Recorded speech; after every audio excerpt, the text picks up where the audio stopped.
আইয়ুকুম আহসানু আমালা ওয়া হুয়াল আজিজুল গাফুর।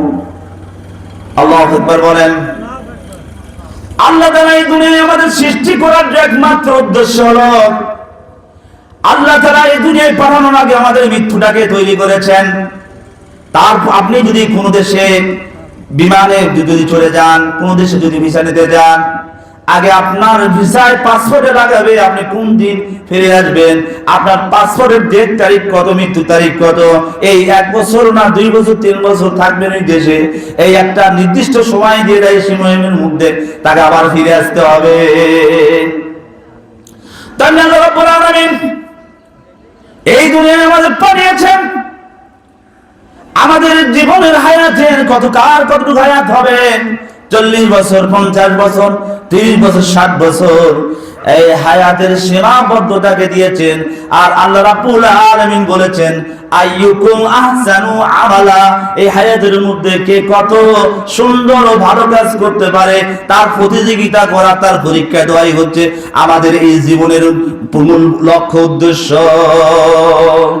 ঠিক কিনা বলেন? আল্লাহ রাব্বুল আলামিন এই দুনিয়ার মধ্যে পাঠিয়েছেন আল্লাহর দ্বীন, আল্লাহর বিধানকে, আইনকে জমিনে বাস্তবায়ন করা। এই জন্য পৃথিবীতে অসংখ্য নবী রাসূল আলাইহিস সালামদের ওপর আসমানি কিতাব এসেছিল, ঠিক তেমনি আমাদের নবী করিম সাল্লাল্লাহু আলাইহি সাল্লাম এর উপর আল কোরআন দিয়ে আল্লাহ রাব্বুল আলামিন ঘোষণা দিলেন, এই গাইড মতে, এই কোরআন মতে তোমাদের জীবন পরিচালনা করবে। ব্যক্তি জীবন, পারিবারিক জীবন, সমাজ জীবন, রাষ্ট্র জীবন, পররাষ্ট্র জীবন, অর্থনৈতিক জীবন, সমস্ত জীবন পরিচালিত হবে আল্লাহর পবিত্র কোরআনুল কারীমের মাধ্যমে। এই কোরআনের মধ্যে শুধু নামাজের কথা নাই, শুধু হজের কথা নাই, যাকাতের কথা নাই, দান সদকার কথা নাই, তালাকের কথা নাই, বাবা মারা গেল কে কতটুকু ওয়ারিশ সূত্রে জমি জমা পাবে এই বন্টন নীতি দেওয়া নাই। আল্লাহ রাব্বুল আলামিন তিবিয়ানান লিকুল্লি শাইইন, মানুষের জীবনের যা প্রয়োজন সব কিছুকে আল্লাহ রাব্বুল আলামিন এই কোরআনের মধ্যে দান করেছেন। জোরে বলুন আল্লাহু আকবার। আমরা মুসলমান, কোন বিধান আইন দিয়ে সংবিধান চলবে বলুন? আল কোরআনের সংবিধান আইন দিয়ে চলতে হবে। সূরা মাইদার মধ্যে আল্লাহ রাব্বুল আলামিন ঘোষণা দিয়েছেন, আল্লাহ ইয়াহকুম বিমা আনজালাল্লাহু ফাউলাইকা হুমুল কাফিরুন। আল্লাহ রাব্বুল আলামিন বলেন, বান্দারে আমি যে কোরআন দিয়েছি এই কোরআনের আইন মতে যদি জীবন পরিচালনা করো, বিচার ফয়সালা না করো, তাহলে তোমরা কাফির। আবার সূরা মাইদা তার 1 আয়াত 2 আয়াত পরে বলছেন, আল্লাহ ইয়াহকুম বিমা আনজালাল্লাহু ফাউলাইকা হুমুজ জালিমুন। আল্লাহ বলছেন, বান্দারে আমার কোরআনের আইন দিয়ে যদি সমাজ রাষ্ট্র পরিচালনা করো তোমরা জালেম।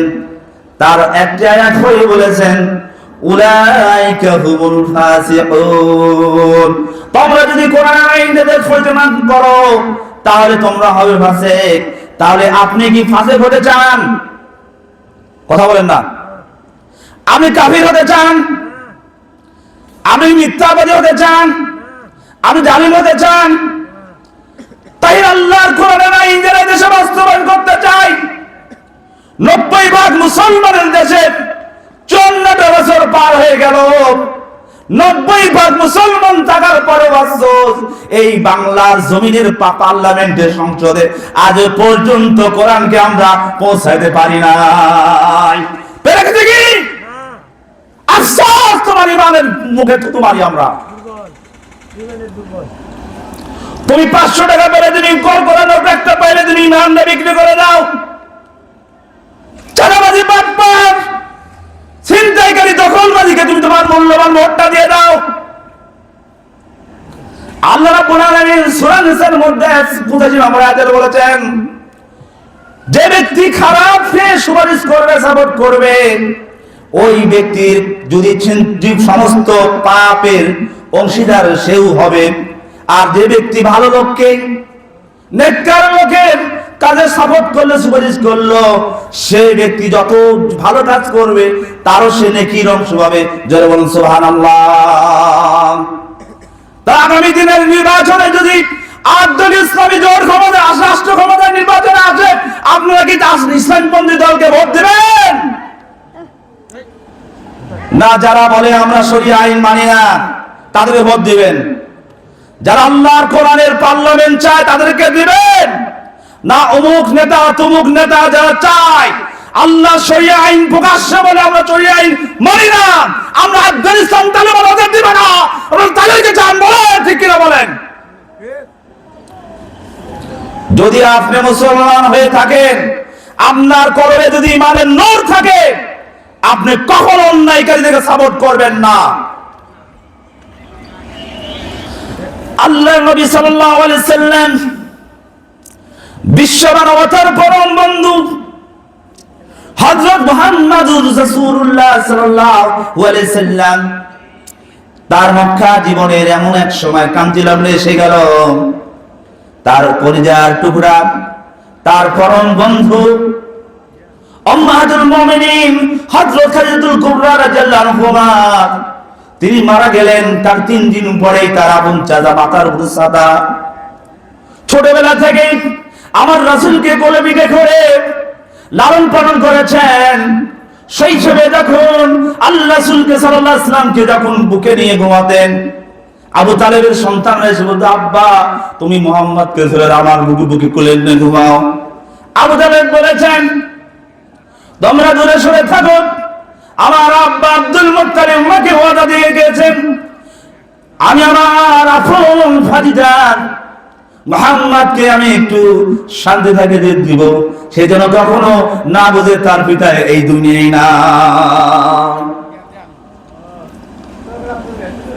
হযরত উম্মাহাতুল মুমিনিন খাদিজাতুল কুবরা রাদিয়াল্লাহু আনহা তিনি মারা গেলেন। আবু তালেব তিনি মারা গেলেন। মক্কার অলিতে গলিতে সমস্ত জায়গায় কাফের নেতারা ঘোষণা দিয়ে দিল, মুহাম্মদকে যেখানেই পাওয়া সেখানেই মারবা, সেখানে অপমান করবা। এবং মুহাম্মদকে এই মক্কার জমিনে বয়কট করা হলো। এই কথা যখন বললেন আল্লাহ রাসূল সাল্লাল্লাহু আলাইহি সাল্লাম এতটাই নিঃস্ব হলেন, এতটা অসহায় হলেন। তার পুত্র যায়েদ বিন হারিসা রাদিয়াল্লাহু আনহুকে নিয়ে তিনি তার শৈশবের কৈশোরের পালিত মা দুধমা হালিমার গৃহে তায়েফের জমিনের দিকে চলে গেলেন। তিনি মনে করলেন এই পৃথিবীতে আমাকে আর কেউ ভালোবাসার মায়া দেওয়ার মতো লোক নেই। তায়েফের জমিনে আমি যেহেতু শৈশবকাল কাটিয়ে দিয়েছি, ওই জমিনে গেলে একটু হলেও আমার কথা মানুষ শুনবে, আমার কথা মানবে। এই কারণে আল্লাহ রাসূল সাল্লাল্লাহু আলাইহি সাল্লাম তায়েফের জমিনে খালি পায়ে হেঁটে হেঁটে তায়েফের দিকে চলে গেলেন। জোরে বলুন আল্লাহু আকবার। তায়েফের জমিনে আমর বিন উমাইর আস-সাকাফি তিন পুত্র আব্দুল ইয়ালিম মাসউদ হাবিব ছিলেন তায়েফের নেতা। তারাই তায়েফের বাসীদের নিয়ন্ত্রণ করতেন, তারা তায়েফবাসীদেরকে নিয়ন্ত্রণ করতেন। এবং তায়েফের আল্লাহ রাসূল সাল্লাল্লাহু আলাইহি সাল্লাম প্রথমে তিনি তায়েফের আমর ইবনে উমাইর আস-সাকাফির তিন পুত্রের কাছে যেয়ে দেখা করলেন আর যে বললেন, ও ভাই, শৈশবে আমি তোমাদের সঙ্গে এই তায়েফের জমিনে উট চড়িয়েছি, দুম্বা চড়িয়েছি, তোমাদের সঙ্গে খেলাধুলা করেছি। আল্লাহ রাব্বুল আলামিন আমাকে আখির জামানার নবী হিসেবে এই দুনিয়ায় পাঠিয়েছেন। তোমরা বলে নাও লা ইলাহা ইল্লাল্লাহু মুহাম্মাদুর রাসূলুল্লাহ। মুহাম্মদুর রাসূলুল্লাহ সাল্লাল্লাহু আলাইহি সাল্লাম আল্লাহর নবী সাল্লাল্লাহু আলাইহি সাল্লাম তায়েফের পুত্রদেরকে বললেন। তখন প্রথম জন বলল, আল্লাহ কি তোমাকে বাদদের কোন অন্য কোন মানুষ পাওয়াই? আপনাকে নবী হিসেবে প্রেরণ করে থাকেন, তবে কাহার কাবাগের গেলাপটা ছিন্ন হয়ে যাক, গেল না কেন? দ্বিতীয় ভাই বলল, আল্লাহ বুঝি আর লোক খুঁজে পেল না, আপনাকে এই পয়গম্বর বানালেন। পয়গম্বর কি কখনো পায়ে হেঁটে আসে? পয়গম্বর গায়ে কেন এত ধুলা মলিন, এত তালি দোয়া গায়ে জামা কেন? আল্লাহ রাব্বুল আলামিন ধনী রক্ষে কেন নেতা বানাবেন না? তৃতীয় ভাই ব্যঙ্গস্বরে বললেন যে আপনার সাথে আমি কথা বলতে চাই না, কারণ যদি আপনি সত্য নবী হন তাহলে আমার উপর আল্লাহর লানত গজব এসে যাবে, আর যদি মিথ্যাবাদী হন তাহলে মিথ্যাবাদীর সঙ্গে আমার কথাবার্তা আলোচনা করে আমার অনর্থ হয়ে যাবে। আল্লাহ নবী সাল্লাল্লাহু আলাইহি সাল্লাম এরপরে এই তিন ভাইয়ের কথাটা এমন তিক্ত বিষাক্ত তীরের মতো সাল্লাল্লাহু আলাইহি সাল্লামের কলিজায় লাগতেছিলেন। দয়ার নবী বললেন, ভাই আমি আমার আপন জন্মভূমি মক্কা ছেড়ে তোমাদের কাছে এসেছি, আমার কথাটা শোনো। তোমরা যদি দাওয়াত গ্রহণ করতে না, দাওয়াত যদি পৌঁছাতে না দাও, তোমরা কাউকে কাছে বলো না আমি আমার জন্মভূমি আমার গৃহ মক্কার দিকে চলে যাচ্ছি। পাশাপাশি তিন ভাই মক্কার সন্ধ্যা পান্ডা পাতিনাদা টোকাই শ্রেণীর লোকদেরকে লেলিয়ে দিল, বিষাক্ত এবং পালিত কিছু হিংস্র কুকুরকে লাগিয়ে দিল। আল্লাহ রাসূল